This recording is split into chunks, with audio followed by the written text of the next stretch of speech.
Walker's older sister spoke to officers here at the Livingston County Sheriff's Office on Tuesday to report her mother missing.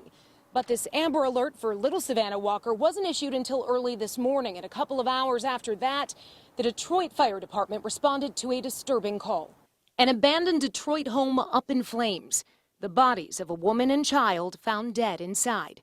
Police say they believe the fire was set intentionally. It appears that the victims were taken to this location. We are not certain at this time if they were murdered prior to. Police don't know for certain who the two victims are either, but they do know the Amber Alert suspect Marcus Tyrone Hightower was recently in Detroit. His vehicle was recovered on Detroit's east side.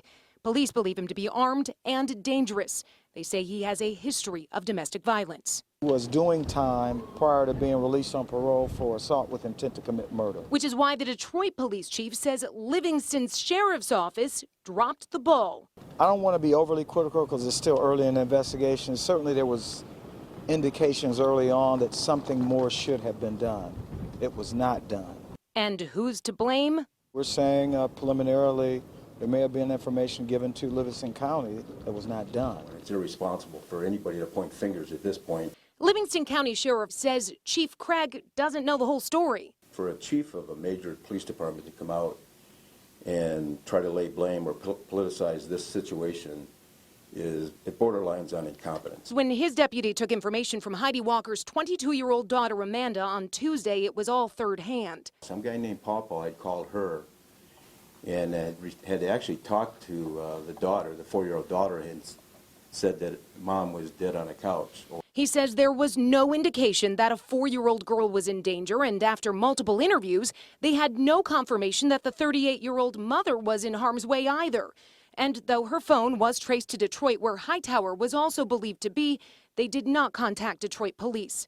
Livingston deputies say they told Amanda who to follow up with if she had more information, but they themselves did not follow up. They're going to want to look into why there was a delay. And so we want to know, and I'm certain that the family wants to know. The family also wants to know for certain who was found dead inside this Detroit home. I spoke with Amanda over the phone, and she tells me she believes that the bodies found in the basement of this abandoned home are those of her mother and her sister.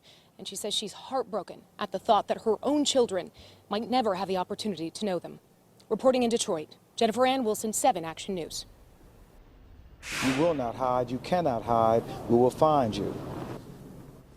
And that's the message Detroit Police Chief James Craig has for Marcus Hightower. Hightower, that person of interest in connection to the disappearance of 4-year-old Savannah Walker and her mother Heidi. Chief Craig says the Detroit Police Department, Michigan State Police were brought into the investigation, but another daughter of Walker's reported their disappearance early in the week. We just were brought into this after the fact. And in fact, as you know, this investigation started early of this week, probably Tuesday. Family went into the local police department to report a missing. Certainly they had some concerns. There was a history of domestic violence with Mr. Hightower and the missing, and so there was some concern on their part. That's when the investigation, for the most part, stopped.